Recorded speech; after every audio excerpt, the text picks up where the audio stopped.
अव्यक्तसम्भवम् अण्डस्यान्तस्त्विमे लोकाः सप्तद्वीपा च मेदिनी। ಓಂ ಶಾಂತಿ ಶಾಂತಿ ಶಾಂತಿ. ಮೂರನೇ ಅಧ್ಯಾಯ ಸಂಪೂರ್ಣ ಪಾರಾಯಣ. ಓಂ ಶ್ರೀ ಪರಮಾತ್ಮನೇ ನಮಃ. ಅಥ ತೃತೀಯೋऽಧ್ಯಾಯಃ ಕರ್ಮಯೋಗಃ. ಅರ್ಜುನ ಉವಾಚ ಜಾಯಸಿ ಚೇತ್ ಕರ್ಮಣಸ್ತೆ ಮತಾ ಬುದ್ಧಿರ್ಜನಾರ್ದನ ತತ್ಕಿಂ ಕರ್ಮಣಿ ಘೋರೆ ಮಾಂ ನಿಯೋಜಯಸಿ ಕೇಶವ. ವ್ಯಾಮಿಶ್ರೇಣೇವ ವಾಕ್ಯೇನ ಬುದ್ಧಿಂ ಮೋಹಯಸೀವ ಮೇ. ತದೇಕಂ ವದ ನಿಶ್ಚಿತ್ಯ ಯೇನ ಶ್ರೇಯೋಹಮಾಪ್ನುಯಾಮ್. ಶ್ರೀಭಗವಾನುವಾಚ ಲೋಕೇಸ್ಮಿನ್ ದ್ವಿವಿಧಾ ನಿಷ್ಠಾ ಪುರಾ ಪ್ರೋಕ್ತಾ ಮಯಾ ನಘ. ಜ್ಞಾನಯೋಗೇನ ಸಾಂಖ್ಯಾನಾಂ ಕರ್ಮಯೋಗೇನ ಯೋಗಿನಾಂ. ನ ಕರ್ಮಣಾಮನಾರಂಭಾತ್ ನೈಷ್ಕರ್ಮ್ಯಂ ಪುರುಷೋಷ್ಣುತೆ. ನ ಚ ಸನ್ಯಸನಾದೇವ ಸಿದ್ಧಿಂ ಸಮಧಿಗಚ್ಚತಿ. ನ ಹಿ ಕಶ್ಚಿತ್ ಕ್ಷಣಮಪಿ ಜಾತು ತಿಷ್ಠತ್ಯ ಕರ್ಮಕೃತ್. ಕಾರ್ಯತೆ ಯವಶಃ ಕರ್ಮ ಸರ್ವಃ ಪ್ರಕೃತಿಜೈರ್ಗುಣೈಃ. ಕರ್ಮೇಂದ್ರಿಯಾಣಿ ಸಂಯಮ್ಯ ಯ ಆಸ್ತೆ ಮನಸಾ ಸ್ಮರನ್. ಇಂದ್ರಿಯಾರ್ಥಾನ್ ವಿಮೂಢಾತ್ಮ ಮಿಥ್ಯಾಚಾರಃ ಸ ಉಚ್ಯತೆ. ಯಸ್ತ್ವಿಂದ್ರಿಯಾಣಿ ಮನಸಾ ನಿಯಮ್ಯಾರಭತೇರ್ಜುನ. ಕರ್ಮೇಂದ್ರಿಯೈ ಕರ್ಮಯೋಗಂ ಅಸಕ್ತಃ ಸ ವಿಶಿಷ್ಯತೆ. ನಿಯತಂ ಕುರು ಕರ್ಮ ತ್ವಂ ಕರ್ಮಜ್ಯಾಯೋ ಹ್ಯಕರ್ಮಣಃ. ಶರೀರಯಾತ್ರಾಪಿ ಚ ತೇ ನ ಪ್ರಸಿದ್ಧ್ಯೇದ ಕರ್ಮಣಃ. ಯಜ್ಞಾರ್ಥಾತ್ ಕರ್ಮಣೋऽನ್ಯತ್ರ ಲೋಕೋऽಯಂ ಕರ್ಮಬಂಧನಃ. ತದರ್ಥಂ ಕರ್ಮ ಕೌಂತೆಯ ಮುಕ್ತಸಂಗಃ ಸಮಾಚರ. ಸಹ ಯಜ್ಞಾ ಪ್ರಜಾ ಸೃಷ್ಟ್ವಾ ಪುರೋವಾಚ ಪ್ರಜಾಪತಿಃ. ಅನೇನ ಪ್ರಸವಿಷ್ಯದ್ವಂ ಯೇಷವೋದ್ವಿಷ್ಟಕಾಮಧು. ದೇವಾನ್ ಭಾವಯತಾನೇನ ತೇ ದೇವಾ ಭಾವಯಂತು ವಃ. ಪರಸ್ಪರಂ ಭಾವಯಂತಃ ಶ್ರೇಯಃ ಪರಮವಾಪ್ಸ್ಯತ. ಇಷ್ಟಾನ್ ಭೋಗಾನ್ ಹಿ ವೋ ದೇವಾ ದಾಸ್ಯಂತೆ ಯಜ್ಞಭಾವಿತಾಃ. ತೈರ್ದತ್ತಾನ ಪ್ರದಾಯೇಭ್ಯೋ ಯೋ ಭುಂಕ್ತೇಸ್ತೇನ ಏವ ಸಃ. ಯಜ್ಞಶಿಷ್ಟಾಶಿನಃ ಸಂತೋ ಮುಚ್ಯಂತೆ ಸರ್ವಕಿಲ್ಬಿಷೈಃ. ಭುಂಜತೆ ತೇ ತ್ವಗಂ ಪಾಪ ಯೇ ಪಚಂತ್ಯಾತ್ಮಕಾರಣಾತ್. ಅನ್ನಾದ್ ಭವಂತಿ ಭೂತಾನಿ ಪರ್ಜನ್ಯಾದನ್ನ ಸಂಭವಃ. ಯಜ್ಞಾದ್ ಭವತಿ ಪರ್ಜನ್ಯೋ ಯಜ್ಞಃ ಕರ್ಮ ಸಮುದ್ಭವಃ. ಕರ್ಮ ಬ್ರಹ್ಮೋದ್ಭವಂ ವಿದ್ಧಿ ಬ್ರಹ್ಮಾಕ್ಷರ ಸಮುದ್ಭವಂ. ತಸ್ಮಾತ್ ಸರ್ವಗತಂ ಬ್ರಹ್ಮ ನಿತ್ಯಂ ಯಜ್ಞೇ ಪ್ರತಿಷ್ಠಿತಂ. ಏವಂ ಪ್ರವರ್ತಿತಂ ಚಕ್ರಂ ನಾನುವರ್ತಯತೀಹ ಯಃ. ಅಘಾಯುರಿಂದ್ರಿಯಾ ರಾಮೋ ಮೋಘಂ ಪಾರ್ಥ ಸ ಜೀವತಿ. ಯಸ್ತ್ವಾತ್ಮಮತಿರೇವ ಸ್ಯಾತ್ ಆತ್ಮತೃಪ್ತಶ್ಚ ಮಾನವಃ. ಆತ್ಮನ್ಯೇವ ಚ ಸಂತುಷ್ಟಃ ತಸ್ಯ ಕಾರ್ಯಂ ನ ವಿದ್ಯತೆ. ನೈವ ತಸ್ಯ ಕೃತೇನಾರ್ಥೋ ನ ಕೃತೇನೇಹ ಕಶ್ಚನ. ನ ಚಾಸ್ಯ ಸರ್ವಭೂತೇಷು ಕಶ್ಚಿದರ್ಥವ್ಯಪಾಶ್ರಯಃ. ತಸ್ಮಾದಸಕ್ತಃ ಸತತಂ ಕಾರ್ಯಂ ಕರ್ಮ ಸಮಾಚರ. ಅಸಕ್ತೋ ಹ್ಯಾಚರನ್ ಕರ್ಮ ಪರಮಾಪ್ನೋತಿ ಪೂರುಷಃ. ಕರ್ಮಣೈವ ಹಿ ಸಂಸಿದ್ಧಿಂ ಆಸ್ಥಿತಾ ಜನಕಾದಯಃ. ಲೋಕಸಂಗ್ರಹಮೇವಾಪಿ ಸಂಪಶ್ಯನ್ ಕರ್ತುಮರ್ಹಸಿ. यद्यदाचरति श्रेष्ठः तत्तदेवेतरो जनः स यत्प्रमाणं कुरुते लोकस्तदनुवर्तते न मे पार्थास्ति कर्तव्यं त्रिषु लोकेषु किञ्चन नानवाप्तमवाप्तव्यं वर्त एव च कर्मणि यदि ह्यहं न वर्तेयं जातु कर्मण्यतन्द्रितः मम वर्त्मानुवर्तन्ते मनुष्याः पार्थ सर्वशः उत्सीदेयुरिमे लोका न कुर्यां कर्म चेदहम् संकरस्य च कर्ता स्याम् उपहन्यामि मा प्रजाः सक्ताः कर्मण्य विद्वांसो यथा कुर्वन्ति भारत कुर्याद् विद्वांस्तथा सक्तः चिकीर्षुर्लोकसङ्ग्रहं न बुद्धिभेदं जनयेत् अज्ञानां कर्मसङ्गिनां जोषयेत् सर्वकर्माणि विद्वान् युक्तः समाचरन् प्रकृते क्रियमाणानि गुणैः कर्माणि सर्वशः अहङ्कारविमूढात्मा कर्ताहमिति मन्यते तत्त्ववित्तु महाबाहो गुणकर्मविभागयोः गुणा गुणेषु वर्तन्त इति मत्वा न सज्जते प्रकृतेर्गुणसम्मूढाः सज्जन्ते गुणकर्मसु तान् कृत्स्नविदो मन्दान् कृत्स्नविन्न विचालयेत् मयि सर्वाणि कर्माणि सन्न्यस्याध्यात्मचेतसा निराशीर्निर्ममो भूत्वा युध्यस्व विगतज्वरः ये मे मतमिदं नित्यम् अनुतिष्ठन्ति मानवाः श्रद्धावन्तोऽनुसूयन्तो मुच्यन्ते तेऽपि कर्मभिः ये त्वेतदभ्यसूयन्तो नानुतिष्ठन्ति मे मतं सर्वज्ञानविमूढांस्तान् विद्धि नष्टान् चेतसः सदृशं चेष्टते स्वस्याः प्रकृतेर्ज्ञानवानपि प्रकृतिं यान्ति भूतानि निग्रहः किं करिष्यति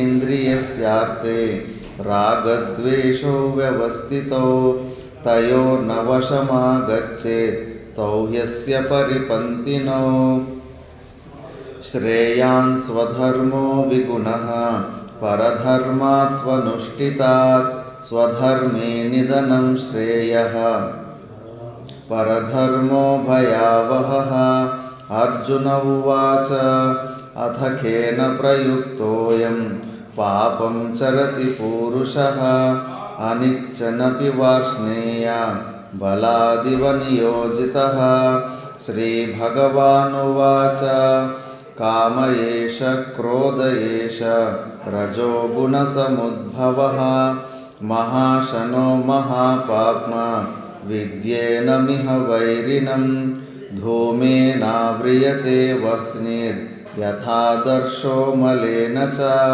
यतोल्बेनावृतो गर्भः तथा तेनेदमावृतम् आवृतं ज्ञानमेतेन ज्ञानिनो नित्यवैरिणा कामरूपेण कौन्तेय दुष्पूरेणानलेन च इन्द्रियाणि मनोबुद्धिः अस्याधिष्ठानमुच्यते एतैर्विमोहयत्येष ज्ञानमावृत्य देहिनं तस्मात् त्वमिन्द्रियाण्यादौ नियम्य भरतर्षभ पाप्मानं प्रजहीहेनं ज्ञानविज्ञाननाशनम् इन्द्रियाणि पराण्याहुः इन्द्रियेभ्यः परं मनः मनसस्तु परा बुद्धिर्यो बुद्धे परतस्तु सः एवं बुद्धेः परं बुद्ध्वा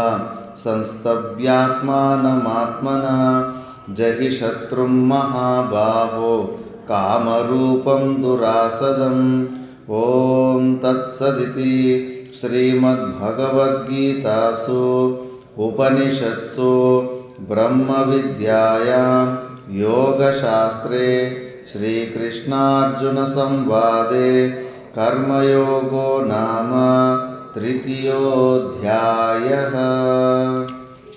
ಇನ್ನು ಸ್ವಲ್ಪ ಜೋರಾಗಿ ಹೇಳಬೇಕು, ಏನು ಕೇಳಿಸ್ಲಿಲ್ಲ ನೀವು ಹೇಳಿದ್ದು ಶ್ಲೋಕಗಳು. ಹಾಂ, ಸರಿ ಸರಿ. ಸುಮಾರು ದಿವಸ ನಂತರ ಮತ್ತೆ ಭಗವದ್ಗೀತೆ ಏನು ನಾವು 2ನೇ ಅಧ್ಯಾಯದಲ್ಲಿ ನಿಲ್ಲಿಸಿದ್ವು ಪಾಠ, ಅದನ್ನು ಈಗ 3ನೇ ಅಧ್ಯಾಯದಿಂದ ಪುನಃ ಮತ್ತೆ ನಾವು ಅದನ್ನು ಪ್ರಾರಂಭ ಮಾಡ್ತಿದ್ದೀವಿ. 2ನೇ ಅಧ್ಯಾಯದಲ್ಲಿ ಸಾಂಖ್ಯಯೋಗದಲ್ಲಿ ಅಲ್ಲಿ ಜ್ಞಾನ ಮಾರ್ಗದ ಬಗ್ಗೆ ಫುಲ್ಲು ವಿಚಾರಣೆ ಮಾಡಿದ್ವಿ. ಅರ್ಜುನನು 1ನೇ ಅಧ್ಯಾಯದಲ್ಲಿ ವಿಷಾದ ವ್ಯಕ್ತಪಡಿಸಿ ಕನ್ಫ್ಯೂಷನಲ್ಲಿರ್ತಾನೆ. ಎಲ್ಲ ವಿಷಯಗಳು ಗೊತ್ತಿರೋಂಥರ ಮಾತಾಡ್ತಾ ಇರ್ತಾನೆ. ಆದರೆ ಮತ್ತು ಯಾವುದು ಏನು ಮಾಡಬೇಕಂದ್ಬಿಟ್ಟು ಕರ್ಮದಿಂದ ತಪ್ಪಿಸ್ಕೋಬೇಕಂತ ನೋಡ್ತಾ ಇರ್ತಾನೆ. ಅದಕ್ಕೀಗ ಭಾಷ್ಯದಲ್ಲಿ ಸ್ಟಾರ್ಟಿಂಗಲ್ಲಿ ಈಗ ವಿಚಾರ ಬರುತ್ತೆ.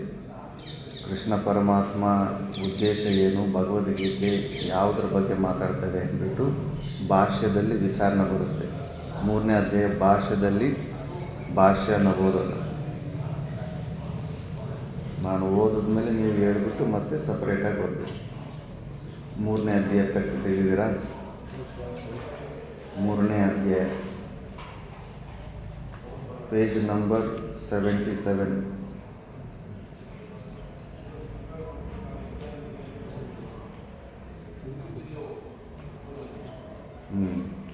ಶಾಸ್ತ್ರಸ್ಯ ಪ್ರವೃತ್ತಿ ನಿವೃತ್ತಿ ವಿಷಯಭೂತೆ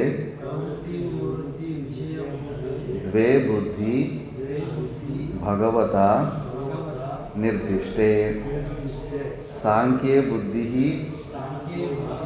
ಯೋಗೇ ಬುದ್ಧಿ ಇತಿ ಚ ತತ್ರ ಪ್ರಜಹಾತಿ ಯದಾ ಕಾಮಾನ್ ಇತಿ ಆರಭ್ಯ ಆ ಅಧ್ಯಾಯ ಪರಿಸಮಾಪ್ತೇಃ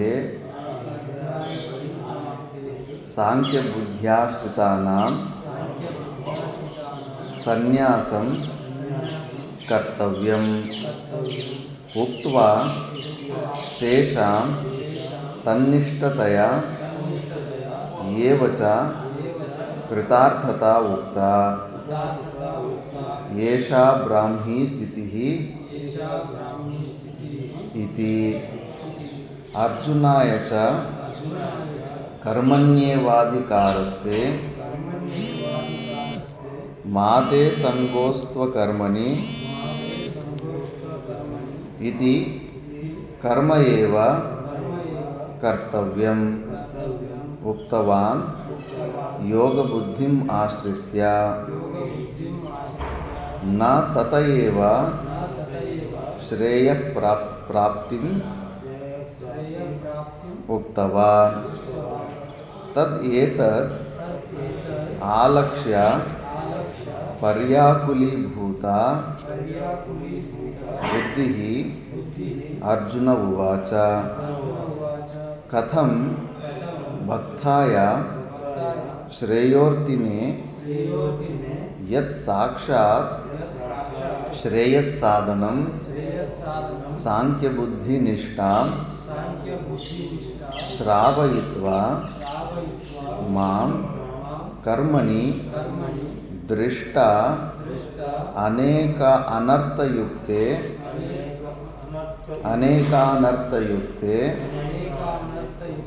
ಪಾರಂಪರ್ಯೇಣ ಅಪಿ ಅನೈಕಾಂತಿಕ ಶ್ರೇಯಃ ಪ್ರಾಪ್ತಿಫಲೆ ನಿಯುಂಜ್ಯಾತ್ ಇತಿ ಯುಕ್ತಃ ಪರ್ಯಾಕುಲೀಭಾವಃ ಅರ್ಜುನಸ್ಯ. ತದನುರೂಪಃ ಚ ಪ್ರಶ್ನಃ ಜಾಯಸಿ ಚೇತ್ ಇತ್ಯಾದಿ ಪ್ರಶ್ನ ಅಪಾಕರಣವಾಕ್ಯಂ ಚ ಭಗವತಾ ಉಕ್ತಂ ಯಥೋಕ್ತವಿಭಾಗವಿಷಯೇ ಶಾಸ್ತ್ರೇ. ಇದನ್ನು ನೀನೊಂದು ಸತಿ ಓದ್ಬಿಡಪ್ಪ. ಶಾಸ್ತ್ರಸ್ಯ ಪ್ರವೃತ್ತಿ ನಿವೃತ್ತಿ ವಿಷಯಭೂತೆ ದ್ವೈ ಬುದ್ಧಿ ಭಗವತ ನಿರ್ದಿಷ್ಟೆ ಸಾಂಖ್ಯಬುದ್ಧಿ ಯೋಗೋ ಸಾಂಖ್ಯೇ ಬುದ್ಧಿ ಯೋಗೆ ಬುದ್ಧಿ ಇತಿ ಚ ತತ್ರ ಪ್ರಜಾಹಾತಿ ಯದಾ ಕಾಮಾನ್ ಇತಿ ಆರಭ್ಯ ಅಧ್ಯಾಯ ಪರಿಸಮಾಪ್ತೇಃ ಸಾಂಖ್ಯ ಬುದ್ಧಿ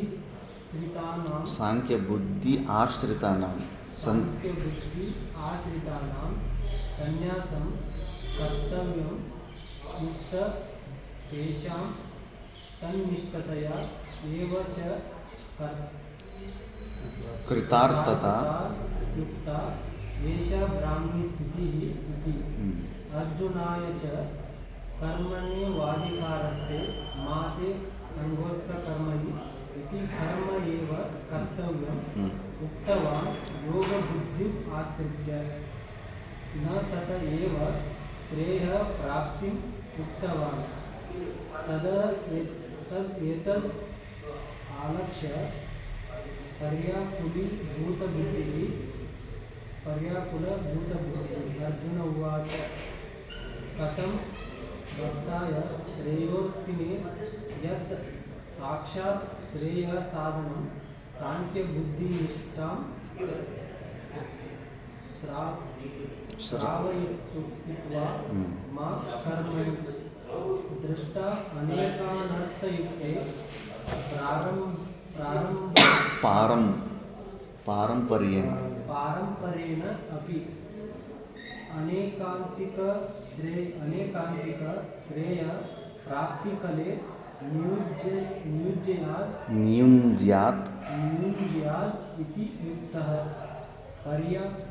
ಪರ್ಯಾಕುಲಿ ಭಾವಃ ಅರ್ಜುನಸ್ಯ ತದನುರೂಪಃ ಚ ಪ್ರಶ್ನಃ ಜಾಯಸಿ ಚೇತ್ ಇತ್ಯಾದಿ ಪ್ರಶ್ನ ಅಪಾಕರಣವಾಕ್ಯಂ ಚ ಭಗವತಾ ಯುಕ್ತಂ ಯಥೋಕ್ತ ವಿಭಾಗ ವಿಷಯೇ ಶಾಸ್ತ್ರೇ. ಇದರಲ್ಲಿ ಶಾಸ್ತ್ರಸ್ಯ ಪ್ರವೃತ್ತಿ ನಿವೃತ್ತಿ ವಿಷಯಭೂತೆ ದ್ವೇ ಬುದ್ಧಿ ಭಗವತಾ ನಿರ್ದಿಷ್ಟೇ. ಶಾಸ್ತ್ರಸ್ಯ ಪ್ರವೃತ್ತಿ ನಿವೃತ್ತಿ ವಿಷಯಭೂತೆ, ಶಾಸ್ತ್ರದಲ್ಲಿ ಪ್ರವೃತ್ತಿ ಆಗೋದಕ್ಕೆ ನಿವೃತ್ತಿ ಆಗೋದಕ್ಕೆ ಎರಡು ಪ್ರಕಾರದ ಬುದ್ಧಿ ಬಗ್ಗೆ 2ನೇ ಅಧ್ಯಾಯದಲ್ಲಿ ಪರಮಾತ್ಮ ಮಾತಾಡಿರ್ತಾನೆ. ಶಾಸ್ತ್ರದಲ್ಲಿ ಯಾರು ಪ್ರವೃತ್ತಿ ಆಗ್ತಾರೆ? ಶಾಸ್ತ್ರದ ವಾಕ್ಯಗಳು, ಶಾಸ್ತ್ರ ವಿಹಿತವಾದ ಕರ್ಮಗಳು. ಯಾರು ಶಾಸ್ತ್ರದ ವಿಧಿ ವಾಕ್ಯಗಳನ್ನು ಯಾರು ಫಾಲೋ ಮಾಡ್ತಾರೆ? ಗೃಹಸ್ಥರು. ಜ್ಞಾನಿಗಳ ಅಜ್ಞಾನಿಗಳ? ಗೃಹಸ್ಥರಂದ್ರೆ ಎಲ್ಲರೂ ಇರ್ತಾರೆ. ಮತ್ತು ಶಾಸ್ತ್ರದ ನಿವೃತ್ತಿಪರದ ವಾಕ್ಯಗಳನ್ನು ಯಾರು ಫಾಲೋ ಮಾಡ್ತಾರೆ? ಸನ್ಯಾಸಿಗಳು. ಸನ್ಯಾಸಿಗಳು ಮುಮುಕ್ಷುಗಳು, ಮೋಕ್ಷವನ್ನು ಹೊಂದಬೇಕು ಅಂದ್ಕೊಂಡಿರೋರು. ಶಾಸ್ತ್ರದಲ್ಲಿ ಪ್ರವೃತ್ತಿಪರಕವಾದಂಥ ವಾಕ್ಯಗಳು ಇರ್ತವೆ, ನಿವೃತ್ತಿಪರಕವಾದಂಥ ವಾಕ್ಯಗಳಿರ್ತವೆ. ಪ್ರವೃತ್ತಿಪರಕವಾದಂಥ ವಾಕ್ಯಗಳೇನು? ಸ್ವವರ್ಣಾಶ್ರಮ ಧರ್ಮಗಳಿರ್ತವೆ. ನಿನಗೆ ಬ್ರಾಹ್ಮಣನ ಅಭಿಮಾನ ಇದೆಯಾ, ಮತ್ತು ನೀನು ಈ ಕೆಲಸ ಮಾಡು, ಪೌರೋಹಿತ್ಯ ಕೆಲಸ ಮಾಡು. ನಿನಗೆ ಕ್ಷತ್ರಿಯನೆಂಬ ಅಭಿಮಾನ ಇದೆಯಾ, ಮತ್ತು ನೀನು ಹೋಗು ಮಿಲಿಟ್ರಿಲಿ ಸೇರು. ನಿನಗೆ ವೈಶ್ಯನೆಂಬ ಅಭಿಮಾನ ಇದೆಯಾ, ವ್ಯವಸಾಯ ಮತ್ತು ಬಿಸ್ನೆಸ್ ಮಾಡು. ನೀನು ಶೂದ್ರನೆಂಬ ಅಭಿಮಾನ ಇದೆ, ಹೋಗು ಬನ್ನಿ ಉದ್ಯೋಗಗಳು ಮಾಡು, ನೌಕರಿ ಮಾಡು. ಈ ಥರ ಯಾರಿಗೆ ಯಾವ ಪ್ರಕಾರ ಅಭಿಮಾನ ಇರುತ್ತೋ ಅವರಿಗೆಲ್ಲ ಶಾಸ್ತ್ರ ಡಿಕ್ಟೇಟ್ ಮಾಡುತ್ತೆ. ಶಾಸ್ತ್ರ ಒಂದು ಅವ್ರಿಗೆ ಪರಕವಾದಂಥ ಕರ್ಮಗಳು. ಆ ಪ್ರವೃತ್ತಿಕರವಾದ ಕರ್ಮಗಳಿಗೆ ಮೂಲ ಕಾರಣ ಏನಂದರೆ ಅಜ್ಞಾನ, ವೈರಾಗ್ಯದ ಸಾಧನ ಚತುಷ್ಟಯ ಸಂಪತ್ತಿಯ ಅಭಾವ. ಅವರ ಅಜ್ಞಾನವೇ ಶಾಸ್ತ್ರ ಎರಡಕ್ಕೂ, ಜ್ಞಾನಿಗೆ ಪ್ರವೃತ್ತಿ ಮಾರ್ಗಕ್ಕಾಗಲಿ ನಿವೃತ್ತಿ ಮಾರ್ಗಕ್ಕಾಗಲಿ ಅಜ್ಞಾನವೇ ಮೂಲ ಕಾರಣ ಆಗಿರುತ್ತೆ. ಜ್ಞಾನಿಗೆ ಎಲ್ಲಿ ಬೇಕಾಗುತ್ತೆ? ಜ್ಞಾನಿಗೆ ಯಾವ ಶಾಸ್ತ್ರವೂ ಬೇಕಾಗಿಲ್ಲ, ಅವನು ಪರಮಾತ್ಮನ ಸ್ವರೂಪನೇ ಆಗಿರ್ತಾನೆ. ಎರಡು ಪ್ರವೃತ್ತಿಪರಕವಾದಂಥದ್ದು ಶಾಸ್ತ್ರವು, ನಿವೃತ್ತಿಪರಕವಾದಂಥ ಶಾಸ್ತ್ರವು ಇಬ್ಬರೂ ಕೂಡ ಅಜ್ಞಾನಿಗಳೇ. ನಾವು ಜ್ಞಾನಿಗಳಾಗಿದ್ದರೆ ನಮಗೆ ಶಾಸ್ತ್ರದ ಅವಶ್ಯಕತೆ ಏನಕ್ಕೆ ಬೇಕಾಗ್ತಾಯಿತ್ತು? ಆತ್ಮಸ್ವರೂಪಗಳಾಗ್ತಾಯಿತ್ತು. ಅಜ್ಞಾನದ ವಿಷಯ ಆದರೂ ಕೂಡ ಅದರಲ್ಲಿ 2 ವೆರೈಟಿ ಇರುತ್ತೆ, 2 ಪ್ರಕಾರದ ಕ್ಯಾಟಗರಿ. ಅದಕ್ಕೆ ಭಗವಂತನು 2ನೇ ಅಧ್ಯಾಯದಲ್ಲಿ 2 ಪ್ರಕಾರದ ಬುದ್ಧಿ ಬಗ್ಗೆ ಹೇಳಿರ್ತಾನೆ. ಒಂದು ಸಾಂಖ್ಯ ಬುದ್ಧಿ, ಒಂದು ಯೋಗ ಬುದ್ಧಿ ಅಂತ. ಸಾಂಖ್ಯ ಬುದ್ಧಿ ಅಂದರೆ ಜ್ಞಾನಪರಕವಾದಂಥ ಬುದ್ಧಿ. ಇನ್ನೊಂದು ಯೋಗ ಬುದ್ಧಿ ಅಂದರೆ ಕರ್ಮಯೋಗ, ಪರಕವಾದಂಥ ಬುದ್ಧಿ. 2 ಪ್ರಕಾರದ ಬುದ್ಧಿಗಳ ಬಗ್ಗೆ ಭಗವಂತ 2ನೇ ಅಧ್ಯಾಯದಲ್ಲಿ ಸ್ಪಷ್ಟವಾಗಿ ಹೇಳಿರ್ತಾನೆ. ಆದ್ದರಿಂದ ತತ್ರ ಪ್ರಜಹಾತಿ ಯದಾ ಕಾಮಾನ್ ಇತಿ ಆರಭ್ಯ ಆ ಅಧ್ಯಾಯ ಪರಿಸಮಾಪ್ತೇ ಸಾಂಖ್ಯಬುದ್ಧಿ ಆಶ್ರಿತಾನಾಂ ಸನ್ಯಾಸಂ ಕರ್ತವ್ಯಂ ಉಕ್ತ್ವಾ. ಪ್ರಜಹಾತಿ ಯದಾ ಕಾಮಾನ್ ಎಂಬ ಶ್ಲೋಕದಿಂದ 2ನೇ ಅಧ್ಯಾಯದಲ್ಲಿ 37ನೇ ಶ್ಲೋಕದಿಂದ 2ನೇ ಅಧ್ಯಾಯದ ಲಾಸ್ಟ್ ಶ್ಲೋಕದವರೆಗೆ ಸಾಂಖ್ಯಬುದ್ಧಿ ಆಶ್ರಿತ ಸಾಂಖ್ಯ ಬುದ್ಧಿಗಳನ್ನು, ಅಂದರೆ ಈ ಮುಮುಕ್ಷುಗಳಲ್ಲಿ ಯಾರು ಮೋಕ್ಷವನ್ನು ಹೊಂದಬೇಕು ಅನ್ನೋ ಒಂದು ಇಚ್ಛೆ ಇರೋ ಅಂಥವರು, ಮತ್ತು ಅವರಲ್ಲಿ ಸಾಧನ ಚತುಷ್ಟಯ ಸಂಪತ್ತಿಗಳು ಇರೋ ಅವ್ರನ್ನ ಆಶ್ರಯನ ಇಟ್ಟುಕೊಂಡು ಅಂಥವರಿಗೆ, ಯಾರಿಗೆ ಪ್ರಪಂಚದಲ್ಲಿ ಆಸಕ್ತಿ ಒಟ್ಟೋಗಿದೆಯೋ, ವಿವೇಕ, ವೈರಾಗ್ಯ, ಸಮಾಧಿ, ಷಟ್ಕ ಸಂಪತ್ತಿ, ಮುಮುಕ್ಷುತ್ವ ಇವೆಲ್ಲ ಬಂದುಬಿಟ್ಟಿದೆಯೋ ಅಂಥವ್ರಿಗೆ ಮನಸ್ಸಿನಲ್ಲಿ ಇಟ್ಟುಕೊಂಡು ಅಂಥವ್ರು ಏನು ಮಾಡಬೇಕು ಅಂದರೆ ಸನ್ಯಾಸಂ ಕರ್ತವ್ಯಂ. ಈ ಪ್ರಪಂಚದಲ್ಲಿ ಆಸಕ್ತಿ ಕಳ್ಕೊಂಡಿರೋರು ಅಂಥವ್ರು ಇದಕ್ಕೆ ಅರ್ಹತೆ ಅಂದ್ಬಿಟ್ಟು, ಜ್ಞಾನ ಮಾರ್ಗಕ್ಕೆ ಅರ್ಹತೆ ಅಂದ್ಬಿಟ್ಟಿದ್ದನು ಉಕ್ತವ ಆ ಥರ ಹೇಳಿ, ತೇಷಾಂ ತನ್ನಿಷ್ಠಯ ಏವಚ ಕೃತಾರ್ಥತಾ ಉಕ್ತ. ಆ ಥರ ಮೋಕ್ಷಾನ್ನ ಹೊಂದಬೇಕಂತ ಪ್ರಬಲ ಇಚ್ಛೆ ಇದ್ದು, ವಿವೇಕ ವೈರಾಗ್ಯಗಳು ಎಲ್ಲವೂ ಸಂಪತ್ತಿ ಇದ್ದು, ಅವರು ಸನ್ಯಾಸ ತಗೊಂಡವರು ಸಾಧನೆ ಮಾಡಿಕೊಂಡ್ರೆ ಸ್ಥಿತಪ್ರಜ್ಞನ ಲಕ್ಷಣಗಳು, ಆ ಥರ ಒಂದು ಸ್ಥಿತಿಗೆ ಹೋಗಿ ಅವರ ಸ್ವರೂಪವನ್ನು ಹೊಂದುತ್ತಾರೆ ಅಂದ್ಬಿಟ್ಟು ಏಷಾ ಬ್ರಾಹ್ಮಿ ಸ್ಥಿತಿ ಇತಿ ಲಾಸ್ಟ್ ತನಕ. ಇದು ಆ ಜ್ಞಾನ ಮಾರ್ಗವನ್ನು ಆಶ್ರಯ ಮಾಡಿ ಅಂತಿಮ ಸಮಯದಲ್ಲಿ ಇಂಥ ಒಂದು ಅದ್ಭುತವಾದಂಥ ಜೀವನ್ಮುಕ್ತಿ ಅವಸ್ಥೆಯನ್ನು ಹೊಂದುತ್ತಾರೆ ಅಂತ ಹೇಳಿರ್ತಾನೆ. ಮತ್ತು ಅರ್ಜುನನಿಗೂ ಮಾತ್ರ ಕರ್ಮಣ್ಯೇವಾಧಿಕಾರಸ್ಥೆ ಮಾತೆ ಸಂಗೋಸ್ತ ಕರ್ಮನೀತಿ ಕರ್ಮ ಏವ ಕರ್ತವ್ಯಂ ಉಕ್ತವಾನ್. ಜ್ಞಾನ ಮಾರ್ಗ, ನಿಷ್ಕಾಮ ಕರ್ಮಯೋಗ ಮಾರ್ಗ, 2 ಮಾರ್ಗಗಳ ಬಗ್ಗೆನೂ ಹೇಳಿ, ಜ್ಞಾನ ಮಾರ್ಗವೇ ಶ್ರೇಷ್ಠ ಅಂತ ಹೇಳಿ, ಆ ಜ್ಞಾನ ಮಾರ್ಗದನ್ನು ಅವಲಂಬಿಸಿದವನು ಸನ್ಯಾಸ ತಗೊಂಡು ಸಾಧನೆಯನ್ನು ಮಾಡಿದ್ರೇ ಜೀವನ್ಮುಕ್ತಿ ಅವಸ್ಥೆಯನ್ನು ಹೊಂದುತ್ತಾನಂತ ಎಲ್ಲ ಸ್ಪಷ್ಟವಾಗಿ ಹೈಲೈಟ್ ಎಲ್ಲ ಜ್ಞಾನ ಮಾರ್ಗವನ್ನೇ ಮಾಡಿಬಿಟ್ಟು, ಅರ್ಜುನನಿಗೆ ಮಾತ್ರ ಕರ್ಮಣ್ಯೇವಾಧಿಕಾರಸ್ಥೆ, ನೀನು ಕರ್ಮದಲ್ಲೇ ನಿನಗೆ ಅಧಿಕಾರ ಇದೆ, ಇದು ಕರ್ಮ ಏವ ಕರ್ತವ್ಯ ಮುಕ್ತವ, ನೀನು ಕರ್ಮವನ್ನೇ ಮಾಡಬೇಕು, ಯುದ್ಧನೇ ಮಾಡು ಅಂತ ಇರ್ತಾರೆ. ಮತ್ತು ಯೋಗ ಬುದ್ಧಿ ಆಶ್ರಿತ್ಯ, ನಿಷ್ಕಾಮ ಕರ್ಮಯೋಗ ಬುದ್ಧಿಯನ್ನು ಆಶ್ರಯ ತಗೊಂಡು ನಾತತ ಏವ ಶ್ರೇಯ ಪ್ರಾಪ್ತಿ ಮುಕ್ತವಾನ್, ಮತ್ತು ನೀನು ಯುದ್ಧ ಮಾಡು ಅಂತ, ಯುದ್ಧ ಮಾಡೋದ್ರಿಂದ ನಿನಗೆ ಮೋಕ್ಷ ಬರುತ್ತೆ ಅಂತ ಕೂಡ ಗ್ಯಾರಂಟಿ ಕೊಡ್ತಾ ಇಲ್ಲ. ಮತ್ತು ಹೆಂಗಿರ್ಬೋದು ಅರ್ಜುನನ ಮನಸ್ಸಲ್ಲಿ ಹೆಂಗಾಗಿರ್ಬೋದು, ಯಾರೇ ಆಗಲಿ 2 ವಿಷಯದ ಬಗ್ಗೆ ಹೇಳಿ, ಇದು ತುಂಬ ಬೆಸ್ಟು, ಇದೇ ಉತ್ತಮ, ಇದರಿಂದನೇ ನಿನಗೆ ಮೋಕ್ಷ ಸಿಗುತ್ತೆ, ಜೀವನ್ಮುಕ್ತಿ ಅವಸ್ಥೆ ಸಿಗುತ್ತೆ ಅಂತ ಹೇಳ್ಬಿಟ್ಟು ಬೇರೆದನ್ನು ಮಾಡು ಅಂದಾಗ ನಿನಗೆ ಹಿಂಗೆ ಬರುತ್ತೆ ಮನಸ್ಸಲ್ಲಿ, ನೀನು ಯುದ್ಧನೇ ಮಾಡಬೇಕು, ನೀನು ಕರ್ಮನ್ನೇ ಮಾಡಬೇಕು ಅಂದಾಗ ಮತ್ತು ಅರ್ಜುನನ ಮೈಂಡಲ್ಲಿ ಕ್ವಶನ್ಸ್ ಬರುತ್ತಾ ಇಲ್ವಾ? ಅಯ್ಯೋ, ನನ್ನ ಫ್ರೆಂಡು ಪ್ಲಸ್ ನನ್ನ ಗುರು ಆದಂಥ ಕೃಷ್ಣ ಪರಮಾತ್ಮ ಯಾಕೆ ನನಗೆ ಬೆಸ್ಟ್ ಅದಂತೇಳ್ಬಿಟ್ಟು ವರಸ್ಟ್ ಮಾಡೋಕ್ಕೆ ಹೇಳ್ತಾ ಇದ್ದಾನಲ್ಲ ನನಗೆ ಅಂತ ಅವನಿಗೆ ಅನೇಕವಾದಂಥ ಅದಕ್ಕೆ ಈ 3ನೇ ಅಧ್ಯಾಯದಲ್ಲಿ 1ನೇ ಶ್ಲೋಕ, ಜಾಯಸಿ ಚೇತ್ ಕರ್ಮನಸ್ತೆ ಮತಾ ಬುದ್ಧಿರ್ಜನಾರ್ದನ ತತ್ಕಿಂ ಕರ್ಮಣಿ ಘೋರೆ ಮಾಂ ನಿಯೋಜಯಸಿ ಕೇಶವ. ಜಾಯಸಿ ಚೇತ್ ಕರ್ಮನಸ್ತೆ ಮತಾ ಬುದ್ಧಿರ್ಜನಾರ್ದನ ತತ್ಕಿಂ ಕರ್ಮಣಿ, ನಿನಗೆ 2 ಮಾರ್ಗದಲ್ಲಿ ಜ್ಞಾನ ಮಾರ್ಗವೇ ಶ್ರೇಷ್ಠ, ಅದರಿಂದನೇ ನಿನಗೆ ಮೋಕ್ಷ ಸಿಗುತ್ತೆ ಅಂತ ಸ್ಪಷ್ಟವಾಗಿ ಹೇಳಿ, ನನ್ನನ್ನು ಈ ಘೋರವಾದ ಈ ಕರ್ಮಗಳಲ್ಲಿ ಯಾಕೆ ನೀನು ಇನ್ವಾಲ್ವ್ ಮಾಡಿಸ್ತಾ ಇದೆಯಾ, ನಿಯೋಜಿಸಿ ಬಲವಂತವಾಗಿ ನೀನು ನನ್ನನ್ನು ಯುದ್ಧ ಮಾಡು. ಅದು ಎಂಥದ್ದು, ಮನೆಯವ್ರ ಜೊತೆನೇ ಯುದ್ಧ, ತಾತನ್ನು ಸಾಯಿಸಬೇಕು, ಗುರುಗಳನ್ನು ಸಾಯಿಸಬೇಕು, ಅಣ್ಣ ತಮ್ಮಂದನ್ನು ಸಾಯಿಸಬೇಕು, ಅದು ಎಷ್ಟು ಘೋರ ರೂಪವಾದ ಕರ್ಮ ಅದು. ಅಂಥ ಘೋರ ರೂಪವಾದ ಕರ್ಮದಲ್ಲಿ ನನ್ನ ಯಾಕೆ ಸಿಕ್ಕಾಕಿಸ್ತಾ ಇದೆಯಾ ಅಂತ 3ನೇ ಅಧ್ಯಾಯದಲ್ಲಿ 1ನೇ ಕ್ವಶನಲ್ಲಿ ಡೌಟ್ ಕೇಳ್ತಾ ಇದ್ದಾರೆ. ಮತ್ತು ಯಾರಿಗಾದ್ರೂ ಕೋಪ ಬರಲ್ವ? ಶ್ರೇಷ್ಠ ಜ್ಞಾನ ಮಾರ್ಗ ಅಂತ ಹೇಳ್ಬಿಟ್ಟು ಕರ್ಮವನ್ನು ಮಾಡು ಅಂತಂದು ಹೇಳಿದ್ರೆ, ಅದು ಹೋಗಿ ಕರ್ಮ ಏನೋ ಆರಾಮಾಗಿ ಕುತ್ಕೊಂಡು ತಿನ್ನೋ ಥರ ಇದೆಯಾ? ಯುದ್ಧದಲ್ಲಿ ಅವನು ಸಾಯ್ಬೋದು, ಎದುರುಗಡೆ ಸಾಯಿಸ್ಬೇಕು, ರಕ್ತಪಾತ, ಕ್ರೂರ ಅಂದರೆ ಘೋರೆ ಮಾಂ ಕರ್ಮನಿ ಘೋರೆ, ಘೋರವಾದ ಕರ್ಮವನ್ನು ಮಾಡಂತಿದೆಯಲ್ಲ ಅಂದ್ಬಿಟ್ಟು ಅದಕ್ಕೆ ಅರ್ಜುನನಿಗೆ ಈಗ ಡೌಟ್ ಸ್ಟಾರ್ಟ್ ಆಗ್ತದೆ. ಮತ್ತೆ ಅದೇನು ಕರ್ಮ ಮಾಡು ಅಂತ ಹೇಳ್ತಾ ಇದ್ದಾನೆ, ಆ ಕರ್ಮದಿಂದ ನಿನಗೆ ಮೋಕ್ಷ ಸಿಗುತ್ತಂತೆ ಗ್ಯಾರಂಟಿ ಕೂಡ ಕೊಡ್ತಾ ಇಲ್ಲ, ವ್ಯಾರಂಟಿನೂ ಇಲ್ಲ. ಅಂಥದ್ದನ್ನು ಯಾಕೆ ನನ್ನನ್ನು ಮಾಡುವಂಥ ಅರ್ಜುನ ಬಲವಂತ ಮಾಡ್ತಾಯಿದ್ದಾನೆ ಅಂದ್ಬಿಟ್ಟು ಅದಕ್ಕೆ ಏತದ್ ಆಲಕ್ಷ್ಯ ಪರ್ಯಾಕುಲೀಭೂತ ಬುದ್ಧಿ ಅರ್ಜುನ ಉವಾಚ. ಇದು ಟೆನ್ಷನ್ ಆಗಿಬಿಟ್ಟು ಅರ್ಜುನಿಗೆ ಕನ್ಫ್ಯೂಷನ್ ಆಗಿಬಿಟ್ಟು ಏನಿದು, ನನ್ನ ಫ್ರೆಂಡು ನನ್ನ ಗುರುವಾದಂಥ ಕೃಷ್ಣ ನನ್ನ ಫಾಲ್ತು ಕೆಲಸದಲ್ಲಿ ನನ್ನನ್ನು ಮಾಡಂತ ಇದ್ದಾನೆ, ಶ್ರೇಷ್ಠ ಅದೇ ಅಂತ ಇದ್ದಾನೆ, ಅದನ್ನು ಮಾಡಂತ ಹೇಳ್ತೀರಿ ಇದನ್ನು ಮಾಡಂತ ಇದ್ದಾನೆ ಅಂತ. ಕಥಂ ಭಕ್ತಾಯ, ನಾನು ಭಕ್ತನಲ್ಲ, ನಿಜವಾದ ಭಕ್ತನು. ಯಾಕಂದರೆ ಮನಸ್ಸಿನಲ್ಲಿ ಸಂಪೂರ್ಣವಾಗಿ ಶರಣಾಗಿರ್ತಾನೆ. ಶಿಷ್ಯಸ್ತೆ ಅಹಂ ಶಾದಿಮಾಂ ಅಂದ್ಬಿಟ್ಟು, ನಾನು ನಿನ್ನ ಶಿಷ್ಯನು, ಶಾದಿಮಾಂ ನೀನು ನನ್ನನ್ನು you control me, you monitor me ಅಂದ್ಬಿಟ್ಟು ಕಂಪ್ಲೀಟ್ ಸರೆಂಡರ್ ಆಗಿಬಿಟ್ಟಿರ್ತಾನೆ. ಈಗೋನು ಕೂಡ ಅಲ್ಲಿ ಬಿಟ್ಬಿಟ್ಟಿರ್ತಾನೆ. ಅಷ್ಟೊಂದು ಸರೆಂಡರ್ ಆಡಿದ್ರೂ ಕೂಡ ಭಕ್ತಾಯ ಶ್ರೇಯೋರ್ತಿನೇ ಯತ್ ಸಾಕ್ಷಾತ್ ಶ್ರೇಯಸ್ಸಾಧನಂ ಸಾಂಖ್ಯ ಬುದ್ಧಿ ನಿಷ್ಠಾಂ ಶ್ರಾವಯಿತ್ವ.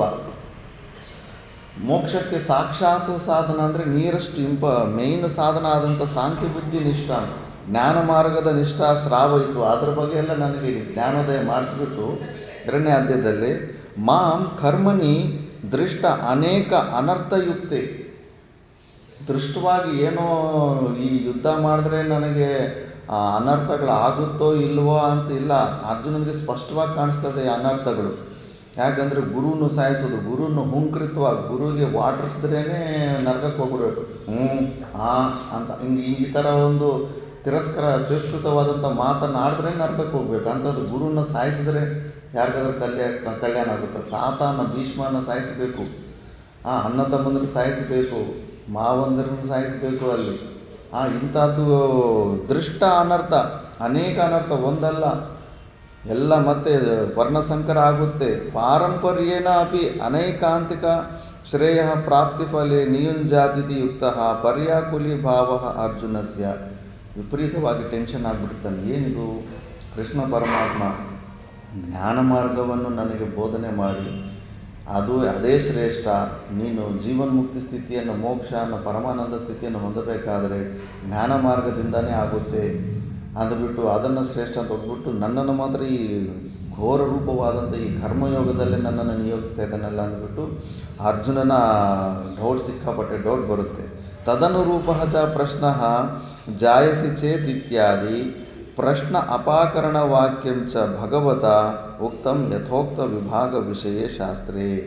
ಅದಕ್ಕೆ ಆ ಟೆನ್ಷನ್ನಿಂದಾನೆ, ಕನ್ಫ್ಯೂಷನಿಂದಾನೆ ಮತ್ತೆ ಪ್ರಶ್ನೆ ಕೇಳ್ತಾ ಇದ್ದಾನೆ ಕೃಷ್ಣ ಪರಮಾತ್ಮ.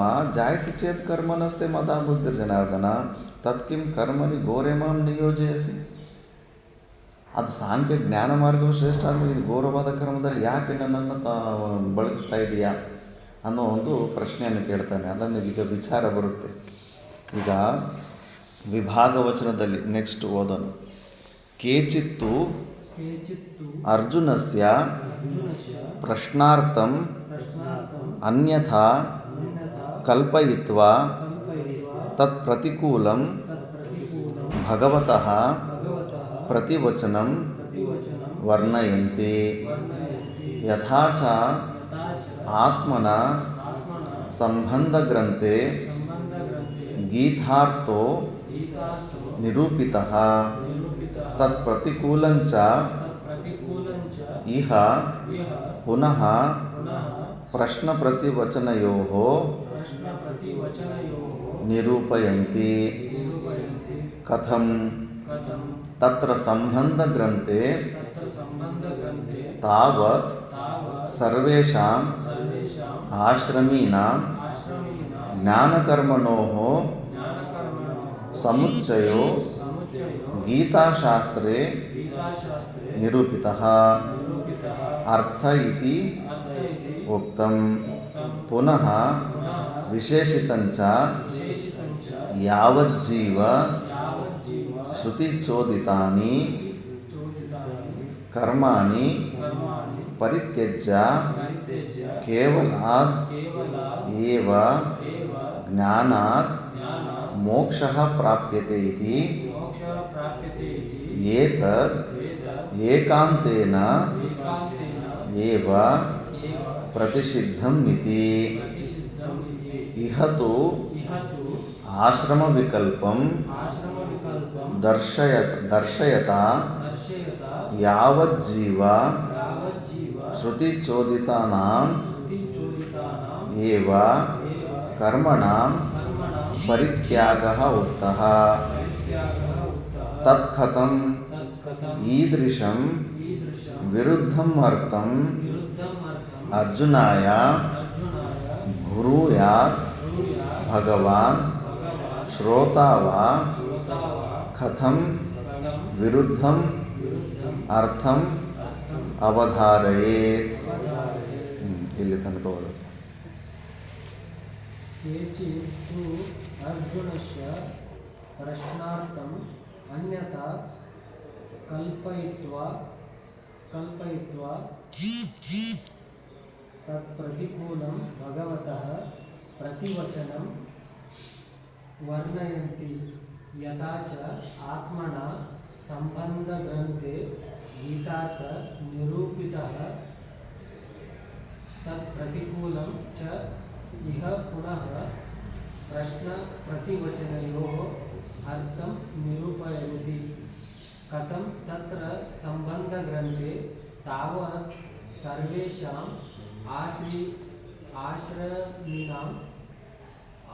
आश्रमिणां ज्ञानकर्मणोः समुच्चयो गीताशास्त्रे निरूपितः अर्थ इति युक्तं. पुनः विशेषितं च यावज्जीव श्रुतिचोदितानि कर्माणि परित्यज्य केवला एव ज्ञानात् मोक्षः प्राप्यते इति. एतत् एकान्तेन एव प्रतिषिद्धम् इति. इह तु आश्रमविकल्पं दर्शयता यावज्जीव श्रुतिचोदितानाम् एव कर्माणां परित्याग उक्तः. तत्कथम् ईदृशं विरुद्धम् अर्थम् अर्जुनाय ब्रूयात् भगवान् श्रोता वा कथं विरुद्धम् अर्थम् ಅವಧಾರಯೇತ್.